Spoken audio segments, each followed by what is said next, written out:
a todos.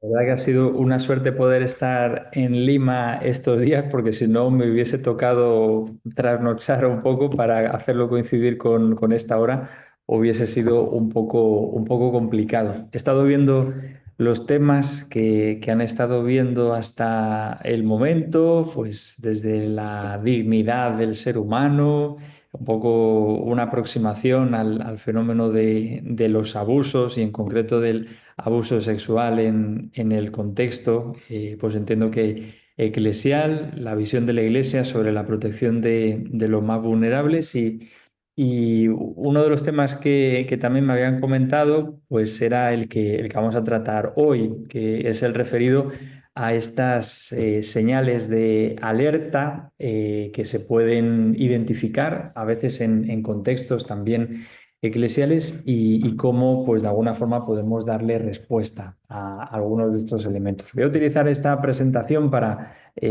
presentar algunas ideas, algunas reflexiones y sobre todo lo interesante puede ser que luego en el diálogo que pueda surgir, pues que podamos compartir experiencias o que podamos también plantear alguna pregunta que podamos responder también en este día. Bueno, pues lo primero que quisiera decir es que este tema de las señales de alerta, de la identificación de las señales, es lo que desde un punto de vista técnico llamamos factores de riesgo y factores de protección, ¿no? Los factores de riesgo son pues todos aquellos elementos que propician, que posibilitan que se pueda producir pues, una circunstancia negativa, en este caso de esta temática que están viendo en este curso, pues una circunstancia de abuso, y los factores de protección son todos aquellos elementos que impiden o dificultan. No podemos hablar de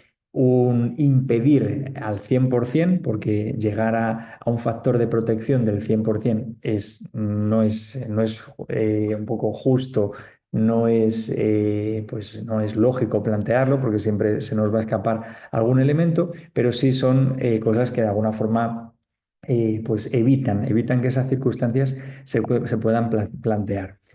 Todo esto lo enmarcamos además dentro de lo que podemos llamar de forma general protección, ¿no? Lo que todos queremos, tanto en los marcos familiares como en cualquier tipo de relación que se puede establecer, pues con amigos, en contextos laborales y por supuesto en contextos eclesiales, pues lo que queremos es movernos, tener la experiencia de estar en entornos de cuidado, en entornos seguros. Y por eso el tema de la protección, pues es importante, sentirnos protegidos, que de hecho, pues es una de las necesidades básicas del ser humano. La mejor protección comienza con una buena prevención, ¿no? Entonces, hablando de factores de riesgo y factores de protección, la clave de todo ello es la prevención, porque cuando de alguna forma falla la prevención es cuando tenemos ya que actuar desde la reacción, ¿no? Es un poco pues tres ideas que de alguna forma pues tenemos que situar en el inicio de esta reflexión que vamos haciendo. Cuando hay que reaccionar es cuando la prevención ha fallado, ¿no? Eso es algo que también debemos tener en cuenta. Y enmarcando estas señales de alerta, esta identificación de señales de alerta que comentaba que de alguna forma pues la podemos llamar factores de riesgo y factores de protección, preguntémonos qué es la prevención, ¿no? ¿Cómo enmarcamos la prevención en poco en este marco? Pues hay una definición que creo que es bastante asequible para todos. Yo la tomo de un documento de una comisión de hace unos años que desarrollaron en Alemania y les dejo también esta idea de una prevención en tres niveles. Solemos hablar de una prevención primaria, una prevención secundaria y una prevención terciaria. Entonces, ¿qué es la prevención primaria? Pues la prevención primaria tiene que ver con el anticiparse a algo que puede pasar. Para eso será importante hacer el trabajo que hoy nos vamos a plantear y es identificar esas señales de alerta. Entonces, cuando identificamos esas señales de alerta y ponemos medios para que esas alertas no se conviertan en un desencadenante, por ejemplo, de un abuso, pues estamos en una prevención primaria. Aquí llamamos una prevención secundaria. Cuando algo ha sucedido, una persona se ha visto dañada en un contexto, pues la prevención secundaria lo que pide, lo que quiere decir es darle apoyo a esa persona, ¿no? Es algo que ha ocurrido ya, ya no podemos evitarlo, pero sí podemos dar el soporte, dar el apoyo a esa persona. Y hay un tercer nivel de la prevención que es la prevención terciaria. Y es una vez se ha producido el daño y yo le presto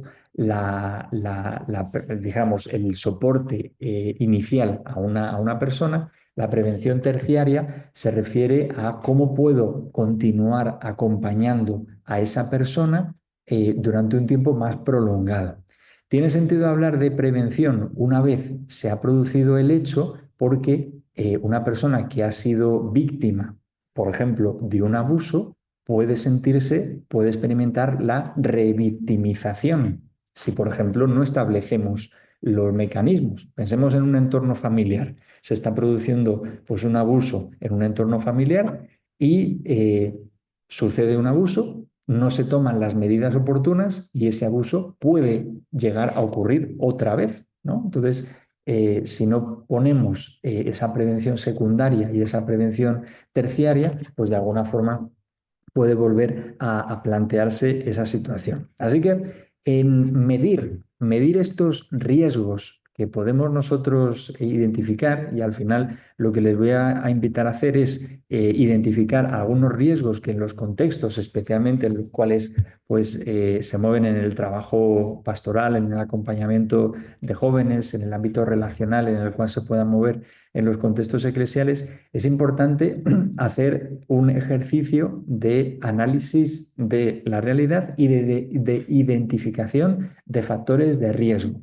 Le voy a poner tres ejemplos. Tres ejemplos sacados, son todos, los tres son ejemplos reales, porque aquí, como suelen decir, la casuística es muy amplia y la realidad siempre supera a la ficción, ¿no? Hay veces que nos ocurren cosas en la realidad que nunca nos podríamos haber imaginado. Pues les planteo tres escenarios en los cuales creo que es fácil identificar factores de riesgo y también podríamos identificar factores de protección. Veamos el primero, una primera situación. Una de las actividades de la parroquia ha terminado más tarde de lo esperado. Era una actividad con adolescentes de entre 12 y 16 años. Los que viven más cerca han ido regresando a casa por su propio pie o han venido a buscarlos sus padres. Pero una chica de 14 años que vive en la otra punta de la ciudad aún está esperando a que la recojan. Tú, que eres la persona responsable de la actividad, tienes que irte. Y uno de los catequistas que ha participado en la actividad dice que vive cerca de la casa de la chica y se ofrece a llevarla. ¿Qué es lo que haces? En este caso, no ha ocurrido nada y no tenemos que pensar mal de la gente. Esto no se tiene que convertir en una caza de brujas, ni muchísimo menos. Pero fijémonos en esta situación. Y ahora doy un dato. Uno de los porcentajes más altos de contextos en los cuales en los últimos años se han producido denuncias por abusos han tenido como escenario un coche, el quedarse a solas con un menor en un coche. Moraleja, ¿no? Que es lo que de alguna forma deberíamos intentar evitar en la medida de lo posible. Vamos a intentar no quedarnos a solas con un menor en un coche, siempre que no exista una prevención. Es decir, aquí en este caso, ¿qué es lo que habría que hacer? Pues habría que, por ejemplo, llevar a esta chica en el coche, pues con el conocimiento de sus padres o bien acompañado de otra persona, acompañado de otro adulto. En el análisis de situaciones como esta, puede ser un ejemplo tonto, ¿no? Pero que se produce. En el análisis de este tipo de situaciones es donde tenemos que identificar esos factores de riesgo y esos factores de protección. Te pongo otro ejemplo. La madre de una chica de 17 años pide hablar contigo. Comenta que le han enseñado imágenes de su hija desnuda en internet. Alguien las ha visto.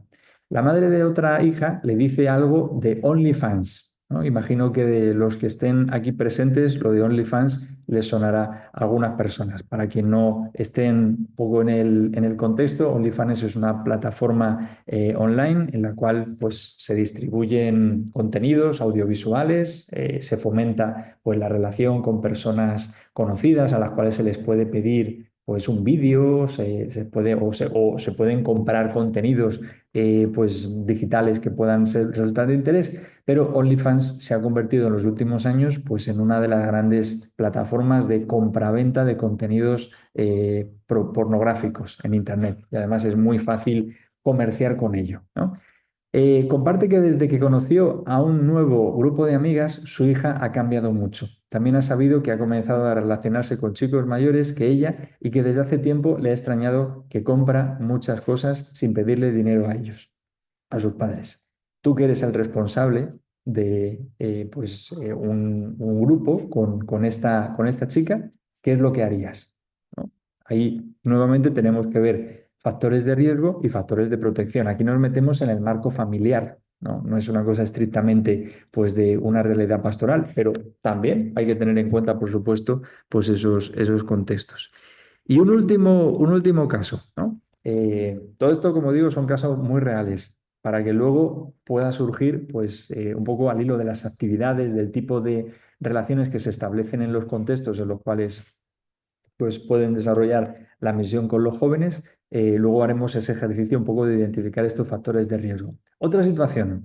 Se ha organizado un encuentro nacional de jóvenes en el que participáis con grupos parroquiales y de colegios católicos. El alojamiento es un antiguo seminario con dormitorios grandes comunes en los que se ha distribuido a chicos y a chicas por separado. Hasta aquí vamos bien. En el momento de la asignación de habitaciones, una chica dice que desde hace tiempo se autopercibe como chico y que ha iniciado el proceso de hormonación. ¿Qué haces? ¿No? De alguna forma, este tipo de situaciones estamos necesitados de tenerlas previstas. Y cuando hablamos de prevención, estamos hablando de anticiparnos a situaciones que se pueden producir en nuestros contextos. Y esta, por ejemplo, es una situación que se puede producir, ¿no? ¿Cómo vamos a reaccionar? ¿Qué vamos a decir? ¿Cómo vamos a actuar ante una situación de este tipo? Así que estos tres ejemplos pues, nos ayudan a un poco enmarcar esta reflexión que estamos haciendo, hablando de entornos eclesiales seguros, donde para que sean verdaderamente seguros necesitamos hacer este ejercicio de identificar los factores de riesgo, los factores de protección, lo que habían llamado señales de alerta, y para eso pues, es necesario diseñar esos mapas de riesgo, teniendo en cuenta todos los factores y todos los escenarios que están presentes hoy día en la dinámica eclesial. Cuando hablamos de espacios de buen trato, nos estamos refiriendo, en primer lugar, a la familia, ¿no? Nos estamos refiriendo a los entornos educativos, en este caso la escuela, nos estamos refiriendo a la iglesia en el sentido de los entornos pastorales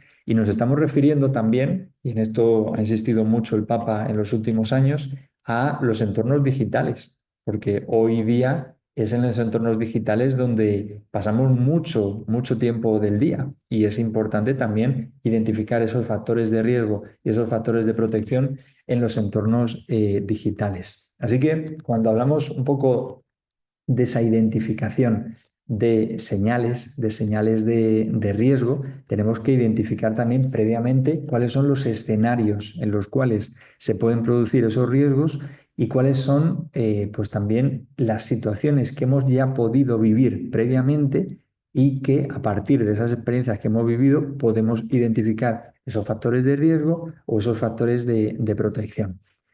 Junto con ello también es importante decir una frase, ¿no? Decir algo, expresar algo sobre el momento en el cual nos encontramos, porque nos encontramos en un momento de desequilibrio.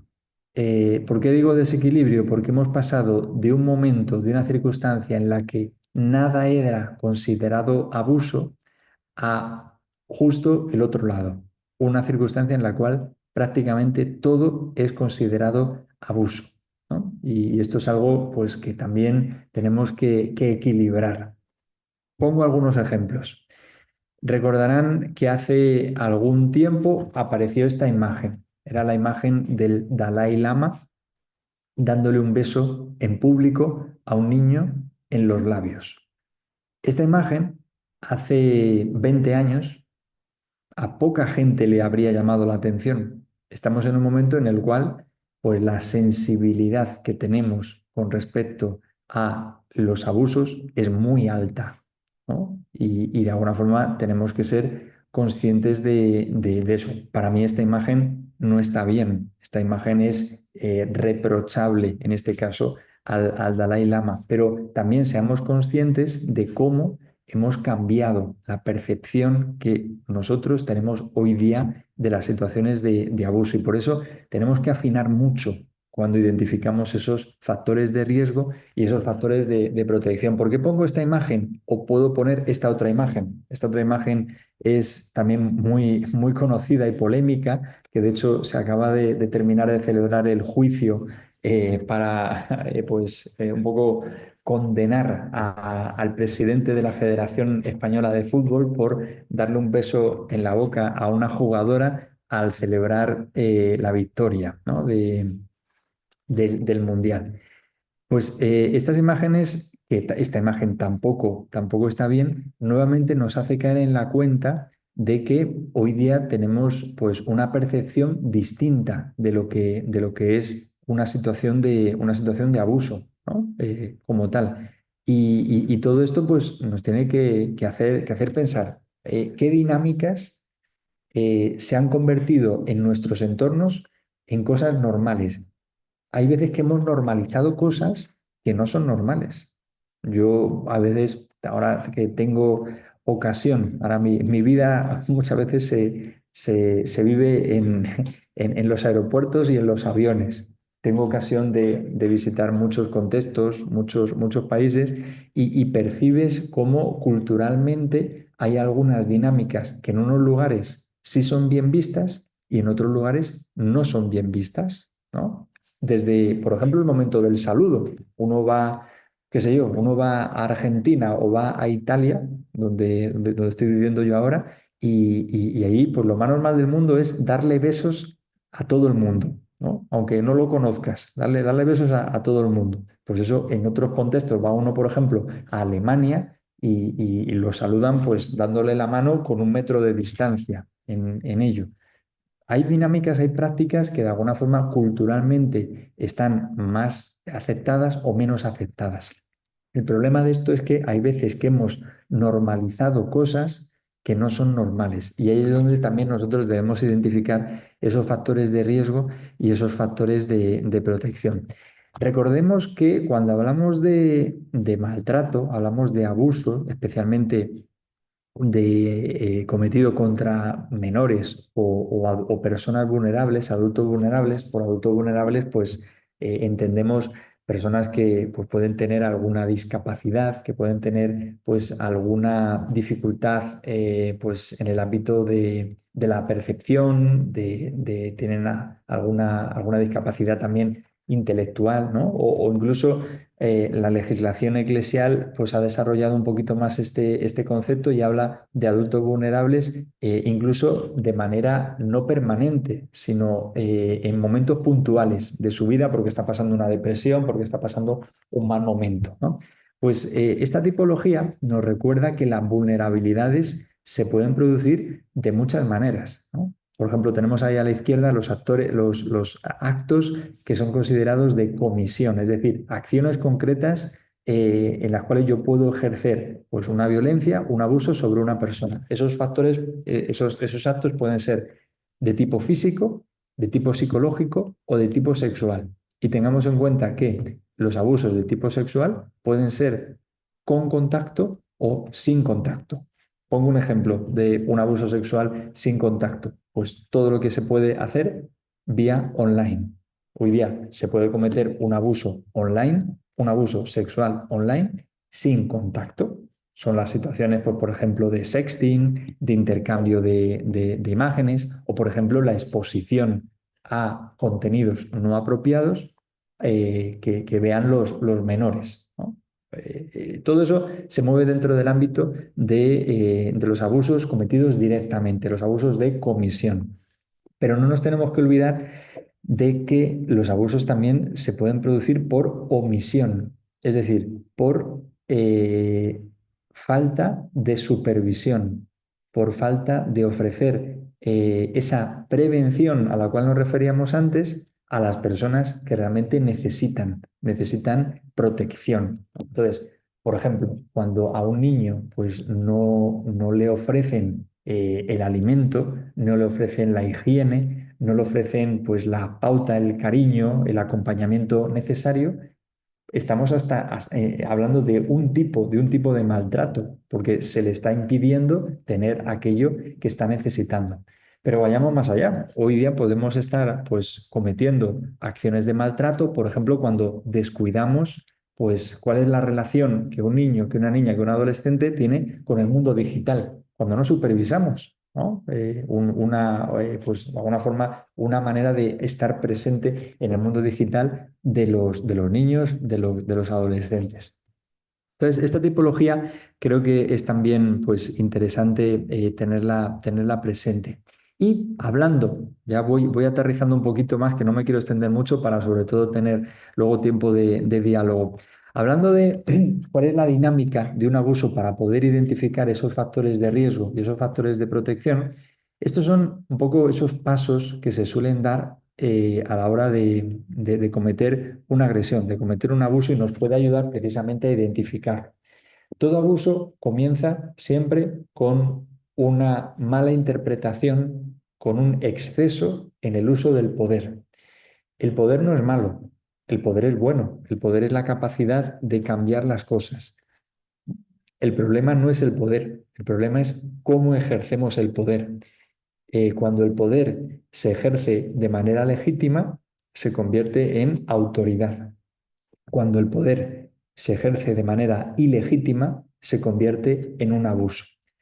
Todo abuso de estos que antes decíamos, todo abuso físico, todo abuso sexual, todo abuso psicológico, comienza con un abuso de poder, ¿no? Y cuando además eso se da en una relación asimétrica, es decir, una relación en la cual alguien está por encima y alguien está por debajo, pues de alguna forma eso añade más elementos, añade una fragilidad, añade una vulnerabilidad.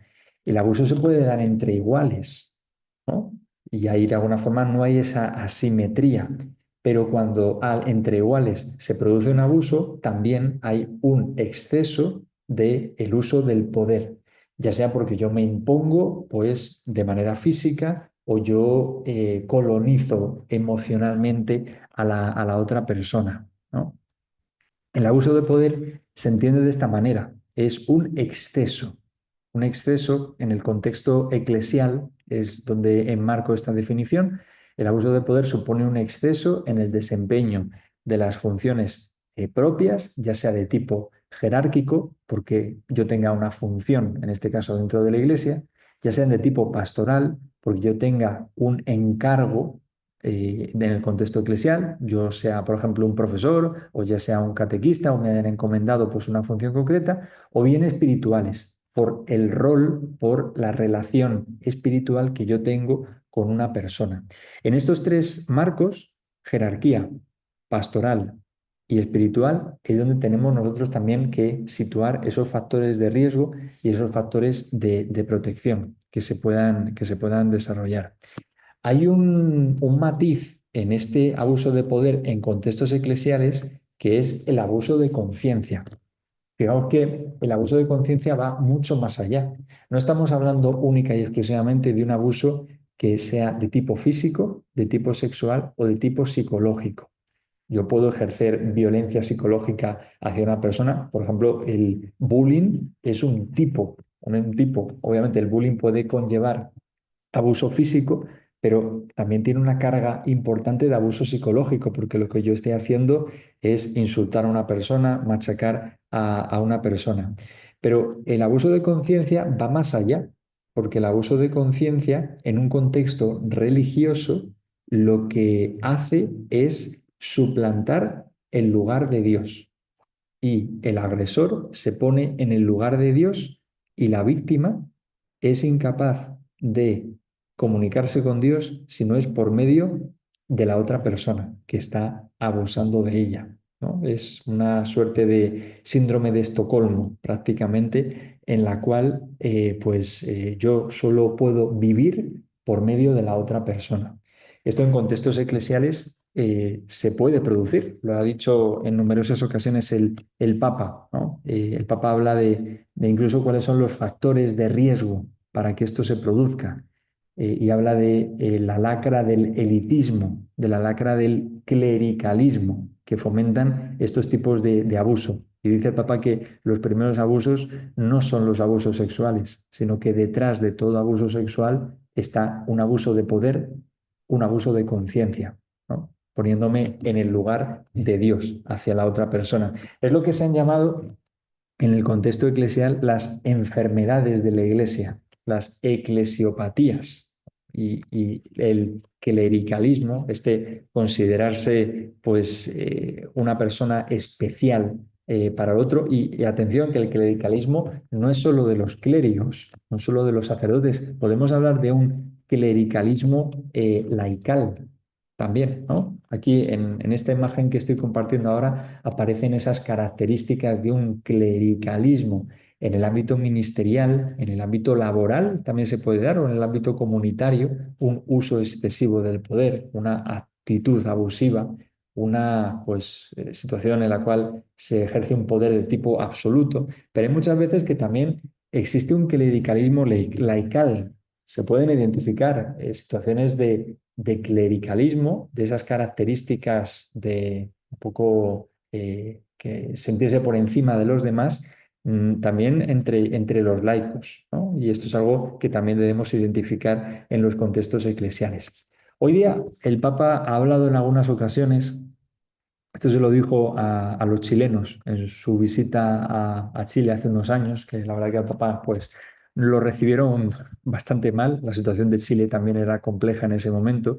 El Papa hablaba de que en los contextos eclesiales se pueden llegar a producir sistemas que propician el abuso en contextos eclesiales. El Papa hablaba de ambientes tóxicos en la iglesia en los cuales ese sentido de dominación, de manipulación religiosa, de secretismo, de clericalismo, de idealización de los líderes, de abuso de poder y de conciencia, todo esto son factores de riesgo.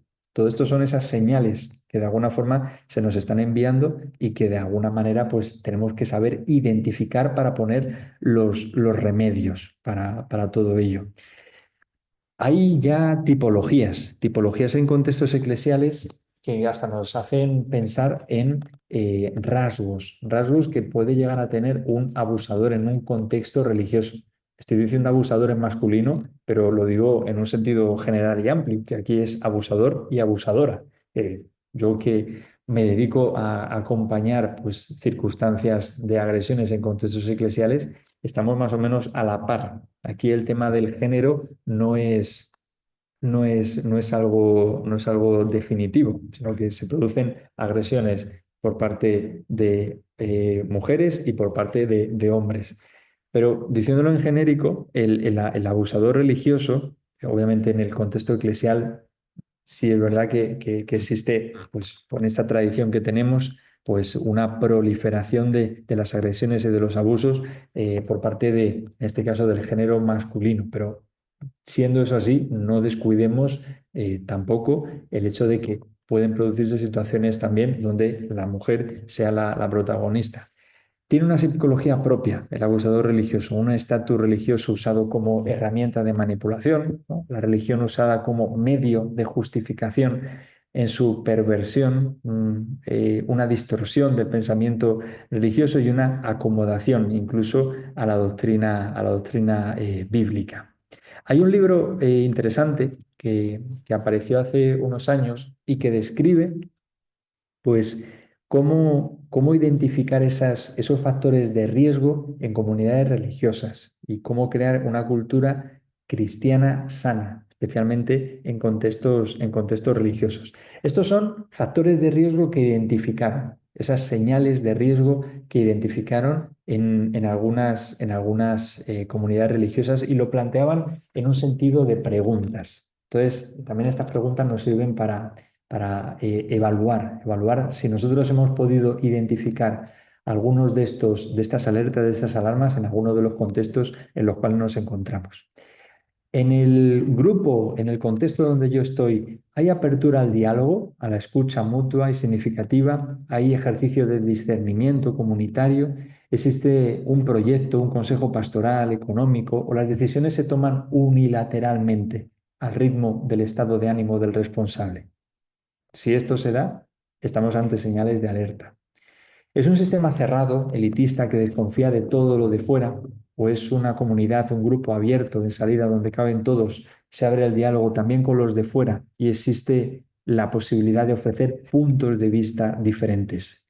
¿Hay posibilidad de disentir, de no estar de acuerdo siempre? ¿No? ¿La disensión se siente como falta de fidelidad o traición? ¿Se tiene miedo o angustia de pensar u opinar diferente de quien ostenta la autoridad por temor a represalias? ¿Vemos esto identificado en alguno de los contextos donde estamos? Suele haber excesiva concentración de poderes en algunas personas, generando conflictos de roles. Hay excesiva uniformidad en las formas externas.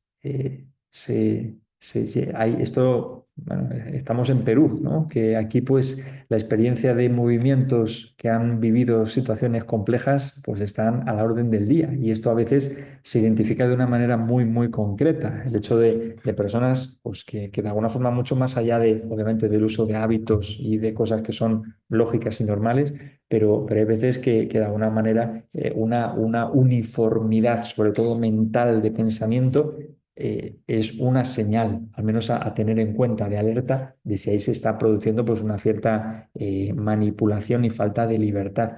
¿Existe una relación oscura con el dinero por parte de quienes ostentan el poder? ¿Hay transparencia, sencillez de vida por parte de quienes están al frente? ¿O justo por serlo gozan de ciertos privilegios prohibidos a los demás? Las personas se sienten cohibidas, temerosas, sometidas, con falta de creatividad, coartadas, siempre cuestionadas. Genera ahí una sensación de infantilismo en los procesos de formación, ¿no? Que se puedan dar.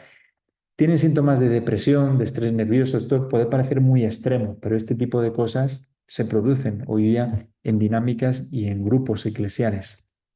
Y por último, pues da la impresión de una excesiva psicologización o teologización a la hora de dar propuestas, ¿no? Respuestas a las necesidades personales. Son algunas preguntas que creo que nos tienen que hacer pensar, ¿no? Y mirarnos al espejo de si a veces podemos vivir pues, circunstancias de este tipo en los contextos en los cuales nos movemos. ¿Cuáles son los factores de protección ante estas situaciones? Pues los factores de protección nos tienen que ayudar a pasar de una confianza ciega a una confianza lúcida. Hay un librito que pongo aquí el texto de José Andrés Murillo que se llama La confianza lúcida, es de un autor chileno.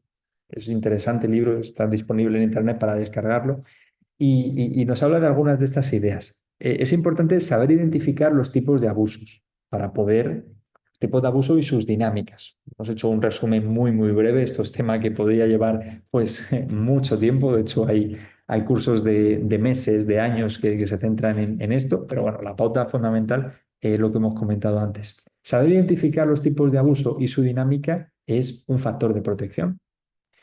Entrenar a discernir los signos de alerta que podemos estar viviendo en el contexto en el cual nos movemos, que delatan la posibilidad de conductas abusivas por parte de alguna persona, es también un factor de protección.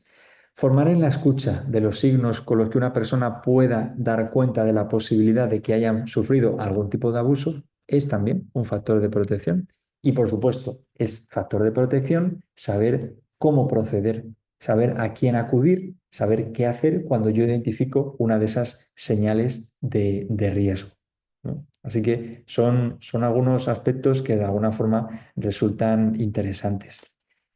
Ampliando un poco la perspectiva, ya termino con esto. Si hablamos, por ejemplo, de factores de riesgo a nivel social, ¿no? No me refiero ahora de manera específica a nivel eclesial, sino a nivel social, existen tablas como estas, ¿no? De principales factores de riesgo, pues por ejemplo, pues en niños y niñas y adolescentes, en padres, madres, cuidadores, relacionados con las características familiares, predisponentes comunitarios o sociales que pueden motivar que se pueda producir allí un abuso. Este tipo de tablas son las que cada uno debemos elaborar en nuestros contextos para ayudarnos a identificar esas situaciones que pueden llegar a producirse, a convertirse en abusos. Hay factores de riesgo y hay factores protectores. A cada factor de riesgo yo le tengo que conectar un factor de protección. Si yo pienso, por ejemplo, pues es un factor de riesgo que qué sé yo, pues no, cuando no tenemos normas claras, cuando vamos a salir a una excursión, a una convivencia, pues no tenemos normas claras sobre cuáles son las relaciones que de alguna forma están bien vistas y relaciones que no están bien vistas. Me explico. Eh, Uno de los casos que yo me he encontrado más, pues es el de las relaciones amorosas que se pueden establecer entre los catequistas y los catequizandos. Es algo normal, sobre todo cuando hay poca diferencia de edad. Pues es un factor de riesgo que se produzca una relación amorosa entre un o una catequista y un catequizando o al revés. Ese es el factor de riesgo. El factor de protección, ¿cuál debería ser? Pues el hecho de poner como pauta que ese tipo de relaciones, en un contexto de un grupo juvenil, en principio no deberían estar consentidas, ¿no? Sobre todo cuando estamos hablando de alguien mayor de edad o de alguien menor de edad. Es un factor de riesgo, pues de los ejemplos que hemos visto antes, el hecho de pues salimos fuera y tenemos que organizar pues cómo nos vamos a repartir, cómo vamos a dormir, etcétera, etcétera. Es un factor de riesgo cuando identificamos que hay personas pues que ejercen la autoridad de manera desviada. Podemos hacer una clasificación de factores de riesgo desde el punto de vista relacional, las relaciones establecidas entre las personas desde el punto de vista de los espacios físicos, si identificamos lugares, espacios que no tienen una vigilancia apropiada, ¿no?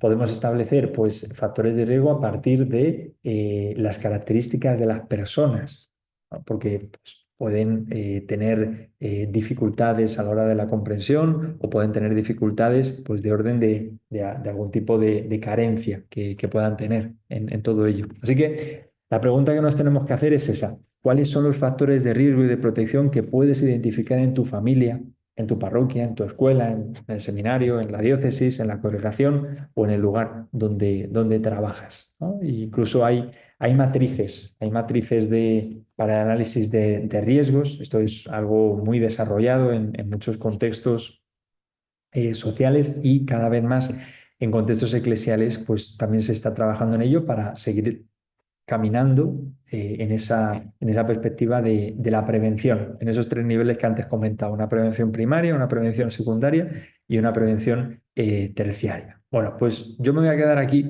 Les dejo estas tres preguntas para que se pudiera ahora dedicar un ratito al diálogo. Me decía antes Dani que si se pueden hacer grupos o si quieren lo podemos hacer aquí entre todos. A mí me da lo mismo, pero estos serían tres puntos y aparte de eso, si se quiere hacer algún comentario o alguna pregunta para que podamos compartir. Pero las preguntas, un poco al hilo de lo visto, pues podrían ser qué señales de alerta, qué factores de riesgo identificas en tu contexto pastoral, qué factores de protección se podrían aplicar, se podrían implementar ante esos factores de riesgo y el último punto, pues es el clásico punto que solemos poner siempre que hacemos reflexiones de este tipo. Al final de lo visto, de lo compartido hoy, de estas ideas que seguramente no suenan nada nuevo, sino que, bueno, pues presentadas de una manera diversa, a veces hacen surgir alguna idea.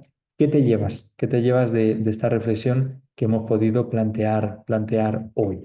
¿Vale? Así que estos serían los tres puntos que yo sugeriría ahora compartir durante unos minutos en grupos y luego pues volveríamos aquí y compartimos o preguntamos o un poco decimos lo que hemos estado diciendo en los grupos. Así que ahora pues ya lo que quieran, o hacemos salas de grupos pequeñitas o lo compartimos aquí entre todos o si quiere preguntar algo, lo que sea. Pues yo por mi parte disponible para lo que surja.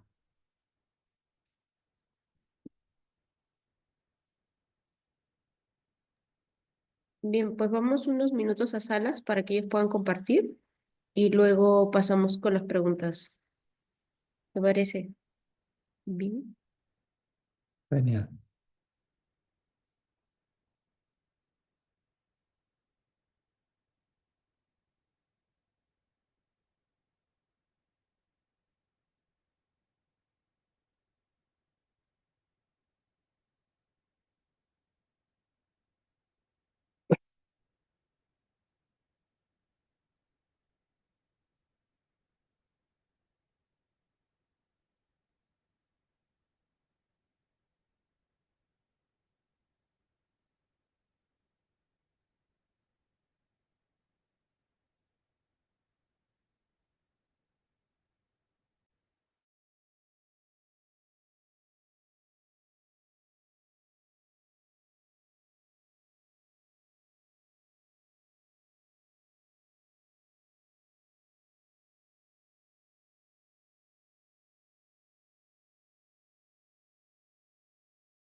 Hola, los hemos mandado a salas pequeñas para que puedan compartir las preguntas.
Bueno, creo que estamos ya todos por aquí de nuevo, así que podemos dedicar este ratito que nos queda a compartir algo. Para saber, porque vienen otros colegios, para quien desee volver a ver la clase, está en la plataforma y cualquier cosa, pues ya nos comunicamos por el grupo de WhatsApp. Así que muchas gracias y buenas noches a todos. Muchas gracias, Padre Muchas Antonio. gracias. Buenas Gracias, padre. noches. Buenas Muchas noches. gracias. Gracias, Buenas Padre noches. Gracias, buenas Antonio. Buenas noches. noches. Buenas noches. Gracias, buenas noches. Adiós. Adiós.